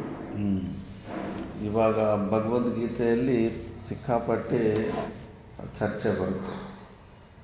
ಯಾಕಂದರೆ ಸುಮಾರು ಜನ ಭಗವದ್ಗೀತೆಯನ್ನು ಅಪಾರ್ಥನೆ ಮಾಡ್ಕೊತಾರೆ. ಭಾಷ್ಯ ಟೀಕ ಸಮೇತ ಓದಲಿಲ್ಲ ಅಂದರೆ ಮ್ಯಾಕ್ಸಿಮಮ್ ಅಪಾರ್ಥ ಮಾಡ್ಕೊತಾರೆ. ಕೃಷ್ಣ ಪರಮಾತ್ಮ ಯಾಕಂದರೆ ಅರ್ಜುನನ ಯುದ್ಧನೇ ಮಾಡುವಂಥ ಪ್ರೋತ್ಸಾಹ ಮಾಡಿ ಯುದ್ಧ ಮಾಡೋದಕ್ಕೆ ಪ್ರೇರಣೆ ಕೊಡ್ತಾ ಇರ್ತಾನೆ ಹೊರತು ಸನ್ಯಾಸ ತಗೊಂಡು ಮೋಕ್ಷ ಹೊಂದು ಅನ್ನೋದಕ್ಕೆ ಹೆಚ್ಚು ಪ್ರೇರಣೆ ಕೊಡ್ತಾ ಇರೋದಿಲ್ಲ. ಆದ್ದರಿಂದ ಈ ಭಗವದ್ಗೀತೆ ಕೇವಲ ಕರ್ಮದ ಬಗ್ಗೆನೇ ಮಾತಾಡ್ತಾ ಇದೆ ಅಂತ ಸುಮಾರು ಜನಕ್ಕೆ ಹಂಗೆ ಇದು ಇರುತ್ತೆ. ಈಗ ಪೂರ್ವ ಪಕ್ಷಗಳಲ್ಲಿ ಒಂದು ಪಕ್ಷ ಬರುತ್ತೆ ಬೋಧಯಾನ ಅಂತ. ಶಂಕರಾಚಾರ್ಯರು ಭಾಷೆ ಬರೋದಕ್ಕಿಂತ ಮುಂಚೆನೇ ಅನೇಕ ಜನ ಟೀಕೆಗಳು ಬರೆದವರು. ಈಗ ಕೂಡ ಭಗವದ್ಗೀತೆಗೆ ಒಂದು 50ರಿಂದ 100 ತನಕ ವೆರೈಟಿಗಳು ಸಿಗ್ತವೆ. ಯಾರಂದರೆ ಅವರೆಲ್ಲ ಪುಸ್ತಕ ಬರೀತಾ ಇರ್ತಾರೆ. ಆ ಇಸ್ಕಾನ್ ಟೆಂಪಲ್ ಅವ್ರದ್ದು ಒಂಥರ ಇರುತ್ತೆ, ಮಧ್ವಾಚಾರ್ಯದ್ದು ಒಂಥರ ಇರುತ್ತೆ, ರಾಮಾನುಜಾಚಾರ್ಯದ್ದು ಒಂಥರ ಇರುತ್ತೆ. ಈಗ ಯಾರು ಇಷ್ಟ ಬೇಕೋ ಅವ್ರ ಬುದ್ಧಿಗೆ ಅನುಕೂಲವಾಗಿ ಕೆಳಗಡೆ ಟೀಕಾ ಬರ್ಕೊಂಡ್ಬಿಡ್ತಾ ಇರ್ತಾರೆ. ಅದಕ್ಕೆ ಇವೆಲ್ಲ ಇಷ್ಟೊಂದು ಕನ್ಫ್ಯೂಷನ್ ಇದ್ದರೆ ಮತ್ತೆ ಭವಿಷ್ಯತ್ತಿನಲ್ಲಿ ಭಗವದ್ಗೀತೆ ತಾತ್ಪರ್ಯ ಅನ್ನೋ ಸಿಕ್ಕಾಪಟ್ಟೆ ತಪ್ಪು ಅರ್ಥಗಳು ಮಾಡ್ಕೊತಾರೆ ಅಂದ್ಬಿಟ್ಟು ಭಾಷಿಕಾರ ಭಗವಂತರು ಈ ಭಾಷೆ ರಚನೆ ಮಾಡಿದ್ದಾರೆ. ಇಲ್ಲಿ ಯುಕ್ತಿ ಪ್ರಧಾನವಾಗಿರುತ್ತೆ, ನಮಗೆ ಆಲೋಚನೆ ಮಾಡೋದಕ್ಕೆ ಅವಕಾಶ ಕೊಡ್ತಾರೆ. ಈಗ ಜ್ಞಾನ ಕರ್ಮ ಸಮುಚ್ಚಯವಾದಿ ಅಂತಾರೆ ಇದನ್ನು ಬೋಧಾಯನ ಅಂದರೆ ಜ್ಞಾನ ಮತ್ತು ಕರ್ಮ ಒಟ್ಟಿಗೆ ಇರಬೇಕು ಅಂದ್ಬಿಟ್ಟು. ಅದಕ್ಕೆ ಕೇಚಿತ್ತು ಅರ್ಜುನಸ್ಯ ಪ್ರಶ್ನಾರ್ಥಂ ಅನ್ಯಥಾ ಕಲ್ಪಯಿತ್ವ ತತ್ ಪ್ರತಿಕೂಲಂ ಭಗವತಃ ಪ್ರತಿವಚನಂ ವರ್ಣಯಂತಿ. ಅರ್ಜುನನ ಪ್ರಶ್ನೆಯನ್ನು ವಿಪರೀತವಾಗಿ ಅರ್ಥ ಮಾಡಿಕೊಂಡು ಏನೇನೋ ಕಲ್ಪನೆ ಮಾಡ್ಕೊತಾ ಇರ್ತಾರೆ. ಯಥಾಚ ಆತ್ಮನ ಸಂಬಂಧ ಗ್ರಂಥೆ ಗೀತಾರ್ಥೋ ನಿರೂಪಿತಃ ತತ್ ಪ್ರತಿಕೂಲಂಚ ಇಹ ಪುನಃ ಪ್ರಶ್ನ ಪ್ರತಿವಚನಯೋ ಅರ್ಥಂ ನಿರೂಪಯತಿ. ಯಥಾಚ ಆತ್ಮನ ಸಂಬಂಧ ಗ್ರಂಥೆ. ಈ ಸಂಬಂಧ ಗ್ರಂಥಗಳು ಈ ಥರ ಎಷ್ಟೋ ಒಂದು ಟೀಕಾಕಾರರು ಬರೆದಿರೋ ಗ್ರಂಥಗಳಲ್ಲಿ ತತ್ ಪ್ರತಿಕೂಲಂಚ ಇಹ ಪುನಃ ಪ್ರಶ್ನೆ ಪ್ರತಿವಚನ ಅರ್ಥಂ ನಿರೂಪಯತಿ. ಅದಕ್ಕೆ ಅವೆಲ್ಲ ಭ್ರಾಂತಿಯನ್ನು ತೊಲಗಿಸ್ಬೇಕಂದ್ಬಿಟ್ಟು ಈಗ ಕ್ವಶನ್ನು ಆನ್ಸರು ಮಾಧ್ಯಮದಲ್ಲಿ ಭಾಷಿಕಾರ ಭಗವಾನರು ಆ ಡೌಟನ್ನೆಲ್ಲ ತೆಗಿಬೇಕಂತ ಪ್ರಯತ್ನ ಮಾಡ್ತಾ ಇರ್ತಾರೆ. ಅವರು ಏನು ಮಾತಾಡ್ತಾರೆ ಅಂದರೆ ಅವರು ತತ್ರ ಕಥಂ ಹೇಗೆ ಅವರು ಈ ಭಗವದ್ಗೀತೆಯನ್ನು ಅರ್ಥ ಮಾಡ್ಕೊಂಡಿದ್ದಾರೆ ಅಂದರೆ ತತ್ರ ಸಂಬಂಧ ಗ್ರಂಥೆ ತಾವತ್ ಸರ್ವೇಷಾಂ ಆಶ್ರಮೇಣಾಂ ಜ್ಞಾನಕರ್ಮಣೋ ಸಮುಚ್ಚಯೋ ಗೀತಾಶಾಸ್ತ್ರೇ ನಿರೂಪಿತಃ ಅರ್ಥ ಇತಿ ಉಕ್ತಂ. ಎಲ್ಲ ಆಶ್ರಮದವರು ಕೂಡ ಅಂದರೆ ಬ್ರಹ್ಮಚಾರಿ ಆಗಿರ್ಬೋದು, ಗೃಹಸ್ಥ ಆಗಿರ್ಬೋದು, ವಾನಪ್ರಸ್ಥ ಆಗಿರ್ಬೋದು, ಸನ್ಯಾಸಿ ಆಗಿರ್ಬೋದು, ಎಲ್ಲ ಆಶ್ರಮದವರು ಕೂಡ ಕಂಪಲ್ಸರಿ ಜ್ಞಾನ ಕರ್ಮ ಸಮುಚ್ಚಯ ಅಂದರೆ ಕರ್ಮನೂ ಮಾಡ್ಕೊತಾ ಇರಬೇಕು, ಜ್ಞಾನನೂ ಜೊತೆಗೆ ಜ್ಞಾನನೂ ಹೊಂದ್ತಾ ಇರಬೇಕು. ಕರ್ಮವನ್ನು ಬಿಡೋದಕ್ಕೆ ಸಾಧ್ಯವೇ ಇಲ್ಲ ಅಂತ ಜ್ಞಾನ ಕರ್ಮ ಸಮುಚ್ಚಯವಾದಿಗಳಾದಂಥವರು ಅವರು ವಾದನೆ ಮಾಡ್ತಾರೆ. ಅವರು ಪ್ರೂಫ್ ಕೂಡ ಕೊಡ್ತಾರೆ. ಯಾಕಂದರೆ ಪುನಃ ವಿಶೇಷಿತಂ ಚ ಯಾವಜ್ಜೀವ ಶ್ರುತಿ ಚೋದಿತಾನಿ. ಯಾವಜ್ಜೀವಂ ಅಂದರೆ ಎಲ್ಲಿ ತನಕ ಅಂತಿಮ ಆಯುಷ್ಯಿರೋ ತನಕ ನಾವು ಕರ್ಮಗಳನ್ನು ಮಾಡ್ತಾನೆ ಇರಬೇಕಂದ್ಬಿಟ್ಟು ಒಂದು ವೇದವಾಕ್ಯ ಇರುತ್ತೆ. ಶತಂ ಜೀವಂ ಶರದ ಅಂದ್ಬಿಟ್ಟು ಆಶೀರ್ವಾದ ಮಾಡೋದ್ರಲ್ಲಿ ಕೂಡ ಅಷ್ಟೇ. 100 ವರ್ಷ ಆಯುಷ್ಯಿದ್ರೆ 100 ವರ್ಷ ತನಕ ಸಾಯೋ ತನಕ ನೀನು ಕರ್ಮಗಳು ಮಾಡ್ತಾಯಿದ್ದೆ. ಸ್ವವರ್ಣಾಶ್ರಮ ಧರ್ಮಗಳೇ ಕರ್ಮಗಳು ಅಂತ ಅರ್ಥ. ಬ್ರಾಹ್ಮಣ ಆದವನು ಅಗ್ನಿಹೋತ್ರ ಆದಿಯನ್ನು ಅವನು ಏನು ಸಂಧ್ಯಾ ಎಲ್ಲ ಮಾಡ್ತಾ ಇರ್ತಾನೆ, ಅದು ಕೂಡ ಕರ್ಮಕೋಟಿಯಲ್ಲಿ ಬರುತ್ತೆ. ಅದು ಸಾಯೋ ತನಕ ನೀನು ಯಾವ ಜೀವಂ ಅಗ್ನಿಹೋತ್ರಂ ಜುಹ್ಯಾತ್ ಅಂತ ಉಪಲಕ್ಷಣದಿಂದ ಆ ವರ್ಣಾಶ್ರಮ ಕರ್ಮಗಳಿಂದ ಎಲ್ಲರೂ ಅವರು ಆ ಕೆಲಸಗಳನ್ನು ಮಾಡ್ಕೊತಾ ಇರಬೇಕು. ಆದ್ದರಿಂದ ಇದೇ ನಮಗೆ ಪ್ರೂಫು. ವೇದವಾಕ್ಯ ಹೇಳ್ತಾ ಇದೆ ಸಾಯೋ ತನಕ ಅಂದ್ಬಿಟ್ಟು. ಅದೊಂದೇ ವೇದದಲ್ಲಿ ಒಂದು ಪಾಠನ ಇಟ್ಕೊಂಡು ಅವ್ರು ಹಂಗೆ ಭ್ರಾಂತಿಯಲ್ಲಿ ಬಿಡ್ತಾ ಇರ್ತಾರೆ. ಕರ್ಮಾನಿ ಪರಿತ್ಯಜ್ಯ ಕೇವಲ ದೇವಜ್ಞಾನದ ಮೋಕ್ಷ ಪ್ರಾಪ್ಯತೆ ಇತಿ ಏತದ್. ನೀವು ಏನಂತದ್ದು ಕರ್ಮವನ್ನು ಬಿಟ್ಟು ಕೇವಲ ಜ್ಞಾನದಿಂದಲೇ ಮೋಕ್ಷನ ಹೊಂದಬಹುದು ಅಂತ ಹೇಳ್ತಿರಲ್ಲ, ಅದು ಪ್ರತಿಷಿದ್ಧಂ ಇತಿ. ಭಗವದ್ಗೀತೆಯಲ್ಲಿ ಅದು ನಿಷೇಧ ಮಾಡಿದಾನೆ ಪರಮಾತ್ಮ. ಮತ್ತು ಭಗವದ್ಗೀತೆಯನ್ನೇ ಪ್ರೂಫ್ ಆಗಿ ಇಟ್ಕೊಂಡು ಹೇಳೋ ಪ್ರಯತ್ನ ಮಾಡ್ತಾರೆ. ನೋಡು, ಅರ್ಜುನನಿಗೆ ಕರ್ಮ ಮಾಡು ಅಂತ ಹೇಳ್ತಾ ಇದ್ದಾನಲ್ಲ, ಕರ್ಮ ಬಿಡು ಅಂತ ಹೇಳ್ತಾ ಇಲ್ವಲ್ಲ ಅಂದ್ಬಿಟ್ಟು ಹಿಂಗೆ ಭ್ರಾಂತಿ ವಚನ. ಯಾಕಂದರೆ ಮೇನ್ ಶ್ಲೋಕಗಳು ನೋಡಿದ್ರೆ ಯಾರಿಗೆ ಆಗಲಿ ಹೋದ್ರೆ ನಾವುದಲ್ಲ, ಮ್ಯಾಕ್ಸಿಮಮ್ ಅರ್ಜುನನಿಗೆ ಕರ್ಮ ಮಾಡೋದಕ್ಕೆ ಪ್ರೇರಣೆ ಕೊಡ್ತಾ ಇದ್ದಾನೆ ಹೊರತು ಎಲ್ಲ ಬಿಟ್ಟು ಸನ್ಯಾಸ ತಗೊಂಡು ಗುಹೆಯಲ್ಲಿ ಹೋಗಿ ಧ್ಯಾನ ಜಪ ಮಾಡಿಕೊಂಡು ಮೋಕ್ಷ ಹೊಂದಂತ ಹೇಳ್ತಾ ಇಲ್ವಲ್ಲ ಭಗವದ್ಗೀತೆ. ಆದ್ದರಿಂದ ಎಲ್ಲ ಆಶ್ರಮದವರು ಕೂಡ ಜ್ಞಾನ ಕರ್ಮ ಸಮುಚ್ಚಯನೇ ಮಾಡಬೇಕು. ಸಾಯೋ ತನಕ ಕರ್ಮಗಳು ಮಾಡ್ತಾ ಇರಬೇಕು ಮತ್ತು ಜೊತೆಗೆ ಜ್ಞಾನನೂ ಹೊಂದ್ತಾ ಇರಬೇಕು ಅಂದ್ಬಿಟ್ಟು. ಇಹತು ಆಶ್ರಮ ವಿಕಲ್ಪಂ ದರ್ಶಯತ ಯಾವಜ್ಜೀವ ಶ್ರುತಿ ಚೋದಿತಾನಾಮೇವ ಕರ್ಮಣಾಂ ಪರಿತ್ಯಾಗ ಉಕ್ತಃ ತತ್ ಕಥಂ ಈದೃಶಂ ವಿರುದ್ಧಂ ಅರ್ಥಂ ಅರ್ಜುನಾಯ ಬ್ರೂಯಾತ್ ಭಗವಾನ್ ಶ್ರೋತಾವ ಕಥಂ ವಿರುದ್ಧಂ ಅರ್ಥಂ ಅವಧಾರಯೇತ್. ಇಲ್ಲಿ ವಿಚಾರ ಮಾಡಬೇಕು. ಒಂದು ವೇಳೆ ಅದೇ ನಿಜ ಆಗಿದ್ದರೆ, ಅವರು ಜ್ಞಾನಕರ್ಮ ಸಮುಚ್ಚಯವಾದವೇ ನಿಜ ಆಗಿದ್ದಿದ್ರೆ, ಈಗ ಅರ್ಜುನ ಒಂದು ಪ್ರಶ್ನೆ ಕೇಳಿದ್ದಾನೆ, ಕೃಷ್ಣ ಪರಮಾತ್ಮ ಅದಕ್ಕೆ ಉತ್ತರ ರೂಪದಲ್ಲಿ 2ನೇ ಅಧ್ಯಾಯದಲ್ಲಿ ಕೊಟ್ಟಿದ್ದಾನೆ. 2ನೇ ಅಧ್ಯಾಯದಲ್ಲಿ ಕೊಟ್ಟಿದ್ದರೆ ಒಂದು ವೇಳೆ ಜ್ಞಾನ ಕರ್ಮ ಎರಡು ಒಟ್ಟಿಗೆ ಮಾಡಬೇಕು ಅಂತ ಒಂದು ವೇಳೆ ಕೃಷ್ಣ ಪರಮಾತ್ಮ ಹೇಳಿದ್ದಿದ್ರೆ, ಈ ಅರ್ಜುನ ಈ ಪ್ರಶ್ನೆಯನ್ನೇ ಕೇಳ್ತಿದ್ದ. 2 ಪ್ರಕಾರದ ಬುದ್ಧಿಗಳಲ್ಲಿ ಜ್ಞಾನ ಮಾರ್ಗ ಕರ್ಮ ಮಾರ್ಗ ಬಗ್ಗೆ ಹೇಳಿದೆ ಕೃಷ್ಣ ಪರಮಾತ್ಮ. ಅದರಲ್ಲಿ ಜ್ಞಾನ ಮಾರ್ಗನೇ ಶ್ರೇಷ್ಠ ಅಂದುಬಿಟ್ಟು ಅದರಿಂದನೇ ಮೋಕ್ಷ ಹೊಂದಬಹುದು, ಅದು ಸಾಕ್ಷಾತ್ ಸಾಧನೆ ಅಂತ ಹೇಳಿಬಿಟ್ಟು ನನ್ನನ್ನು ಘೋರವಾದ ಕರ್ಮದಲ್ಲಿ ಯಾಕೆ ಬಳಸ್ತಾ ಇದೆಯಾ ಅಂತ ಈ ಪ್ರಶ್ನೆ ಯಾಕೆ ಕೇಳ್ತಾ ಇದ್ದ. ಒಂದು ವೇಳೆ ಕೃಷ್ಣ ಪರಮಾತ್ಮ ಇವೆರಡು ಕಲಿತೆ ಮಾಡಬೇಕು, ಜ್ಞಾನ ಕರ್ಮ ಎರಡು ಒಟ್ಟಿಗೆ ಮಾಡಬೇಕು ಅಂತ ಪರಮಾತ್ಮ ಉತ್ತರ ಕೊಟ್ಟಿದ್ದಿದ್ರೆ ಬೇರಾಗಿ ಯಾಕೆ ಪ್ರಶ್ನೆ ಕೇಳ್ತಾ ಇದ್ದಾನೆ ಅರ್ಜುನ. ಈಗ ಒಳಗಡೆ ಪಿತ್ತ ಹೆಚ್ಚಾದಾಗ ಶೀತಂ ಮಧುರಂ ಪಿತ್ತಸ್ಯ ಔಷಧಂ ಅಂತಾರೆ. ಪಿತ್ತ ಹೆಚ್ಚಾದಾಗ ನಾವು ಶೀತ ಅಂದರೆ ಕೋಲ್ಡ್, ತಣ್ಣಗಿರೋದು ಮತ್ತು ಸ್ವೀಟಾಗಿರೋದು ಅಂಥ ಪದಾರ್ಥನ ತಗೊಂಡ್ಬಿಟ್ರೆ ಒಳಗಡೆ ಇರೋ ಪಿತ್ತ ಶಮನ ಆಗುತ್ತೆ. ಇಲ್ಲಿ ಶೀತಂ ಮಧುರಂ ಅನ್ನೋದು 2 ಮಾರ್ಗನ, ತಣ್ಣಗಿರೋದು ಮತ್ತು ಸ್ವೀಟಾಗಿರೋದು. ಯಾವುದು 2 ವಸ್ತುಗಳ ಬಗ್ಗೆ ಮಾತಾಡಿದ್ದಾನೆ. ಏನಪ್ಪ ಮಂಗಲ ಚೈತನ್ಯ? ಹಾಂ, ಎರಡು ವಸ್ತುಲ್ಲ. ಶೀತಮ್ ಅನ್ನೋದು ಒಂದು ವಸ್ತು, ಮಧುರಂ ಅನ್ನೋದು ಒಂದು ವಸ್ತುಲ್ಲ. ಒಂದೇ ವಸ್ತು. ತಣ್ಣಗಿರೋ ಸ್ವೀಟ್ ತಿಂದಪ್ಪ ಪಿತ್ತ ಹೆಚ್ಚಾಗಿದ್ರೆ ಪಿತ್ತ ಕಡಿಮೆ ಆಗುತ್ತೆ ಅಂತ. ಆ ಥರ ಯಾರಾದರೂ ಈಗ ನಿನಗೆ ಮಂಗಲ ಚೈತನ್ಯಗೆ ಡೌಟ್ ಬಂತು, ನನಗೆ ಪಿತ್ತ ಹೆಚ್ಚಾಗಿದೆ ಸ್ವಾಮೀಜಿ, ಏನಾದರೂ ಔಷಧಿ ಹೇಳಿ ಅಂದ್ಬಿಟ್ಟು, ನಾನು ಅಂತೀನಿ ಶೀತಂ ಮಧುರಂ ಭುಂಜಯ ಅಂತ. ಶೀತವಾದದ್ದು ಮತ್ತು ಮಧುರವಾದದ್ದನ್ನು ತಿನ್ನುವಂತ ನಾನು ಉತ್ತರ ಕೊಡ್ತೀನಿ. ನಾನು ಉತ್ತರ ಕೊಟ್ಟ ಮೇಲೆ ಮಂಗಲ ಚೈತನ್ಯ ಮತ್ತೆ ಕೇಳ್ತಾನ, ನಾನು ಶೀತ ತಗೋಬೇಕಾ ಇಲ್ಲ ಮಧುರ ಸ್ವೀಟ್ ತಗೋಬೇಕಾ ಅಂತ ಪ್ರಶ್ನೆ ಕೇಳ್ತಾನೆ. అర్థమైనా? అడుగుతారు ఎవరన్నా. ఇప్పుడు నీకు పిత్తం వచ్చి ఉంటుంది, పిత్తం వచ్చిన స్వామీజీ ఏం చేయాలని నువ్వు నన్ను అడుగుతావు. నేను అంటాను చల్లగా ఉన్న స్వీట్ని తీసుకోప్ప, పిత్తము శమం అయిపోతుందంట. మళ్ళా నువ్వు ప్రశ్న అవుతావు, స్వామీజీ చల్లగా ఉన్న పదార్థాలు తీసుకోవాలా లేదా తీయగా ఉన్న పదార్థాలు తీసుకోవాలని అడుగుతావా?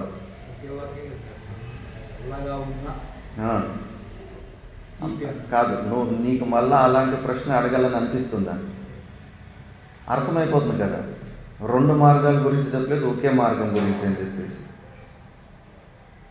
మరి ఇక్కడ అదే తత్వాన్ని ఇక్కడ ఒకవేళ కృష్ణ పరమాత్ముడు అర్జునునికి జ్ఞాన మార్గము కర్మ మార్గము రెండు ఒకటే అయి ఉండింటే, జ్ఞాన కర్మ సముచ్చయం గురించి చెప్పి ఉండింటే కదా మళ్ళా అర్జునుడు ఈ ప్రశ్న అడిగేవాడు కాదు కదా.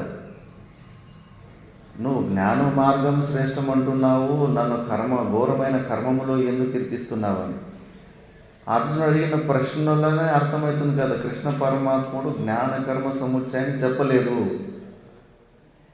వేరువేరుగా చెప్పాడు.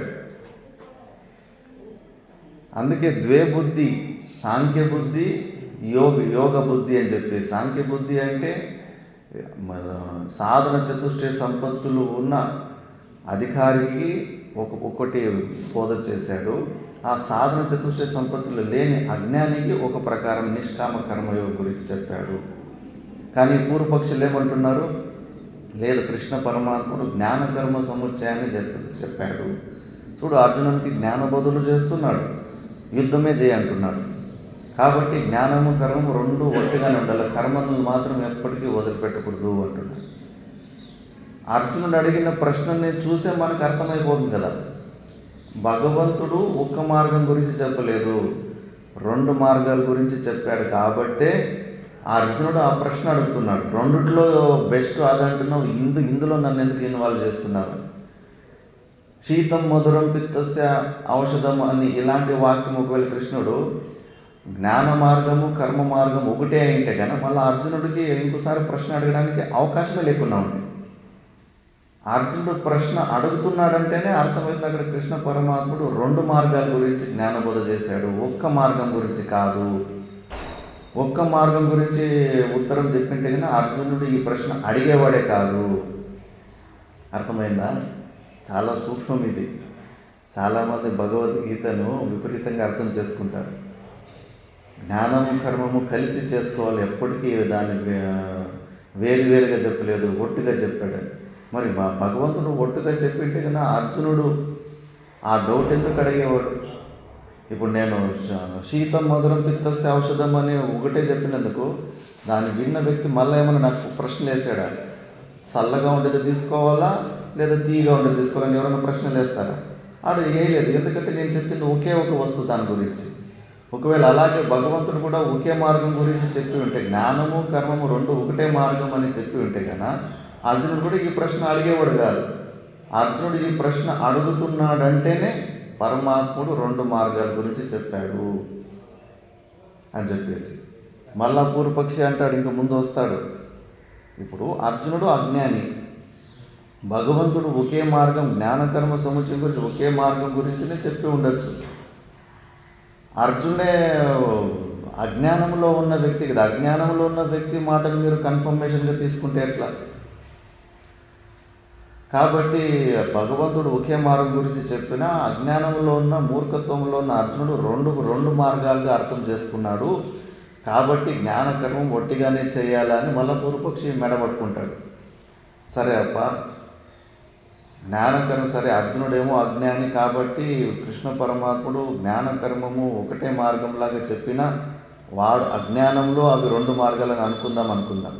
పోనీ వాడి ప్రశ్న అడిగినప్పుడు మళ్ళీ ఇమీడియట్గా కృష్ణ పరమాత్ముడు తిట్టాల్సి ఉంది కదా, ఒరే మూర్ఖుడా అర్జున, నేను ఒక మార్గం గురించి చెబితే నువ్వు రెండు మార్గాల్లో అనుకొని ఈ ప్రశ్న ఎందుకు అడుగుతున్నావురా, నువ్వు అడిగిన ప్రశ్న తప్పురా అని ఏమని చెప్పాడా?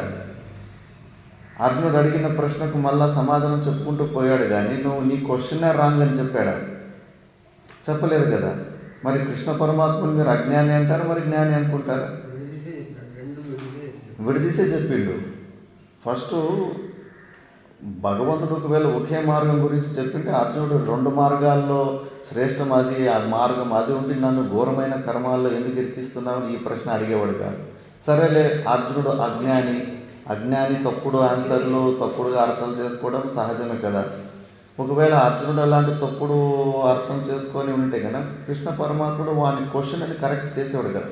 వరే ఇట్లా అడుగుతుంది, ఇప్పుడు మీరు పిత్తస్య శీతం మధురం పిత్తస్య ఔషధం అన్నాను, తీయగా చల్లగా ఉండేది పిత్తానికి మందు అని చెప్పేసి, మీరు స్వామీజీ తీయగుండేది తీసుకోవాలా చల్లగుండేది తీసుకోవాలన్నప్పుడు నేను మిమ్మల్ని తిట్టేవాడిని.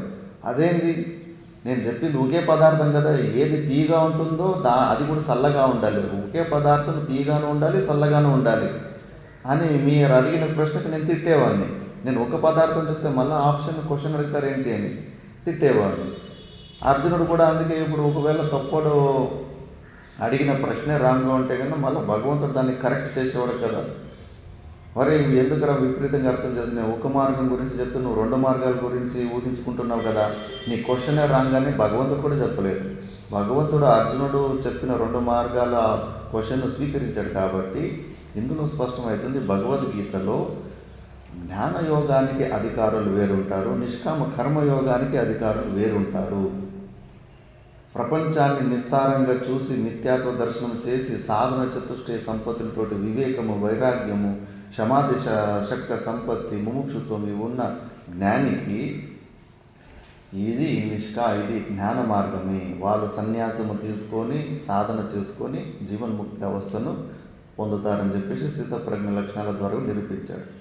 ఎవరికైతే ఈ సాధన చతుష్టయ సంపత్తులు లేవో, ఈ ప్రపంచం మీద ఇంకా ఆసక్తి పోలేదో ఎవరికి తెలుసు, మళ్ళీ ఈ భూలోకంలోనే పుట్టాలనుకుంటున్నారేమో, మళ్ళీ పైన ఉన్న స్వర్గంలోకి పోవాలనుకుంటున్నారేమో, మోక్షం వాళ్ళ లిస్టులో లేదు, ఆ కోరిక లేని వారు ఉంటే మరి అలాంటి వాళ్ళకు సరే మరి నిష్కామ కర్మయోగము అలాంటి వారి కోసం ఉంది అని చెప్పేసి భగవద్గీత సారాన్ని ఇట్లా ఇంకా ప్రతి ప్రశ్నల ద్వారా ఇక్కడ నిర్ణయాలు చేస్తూ ఉంటారు.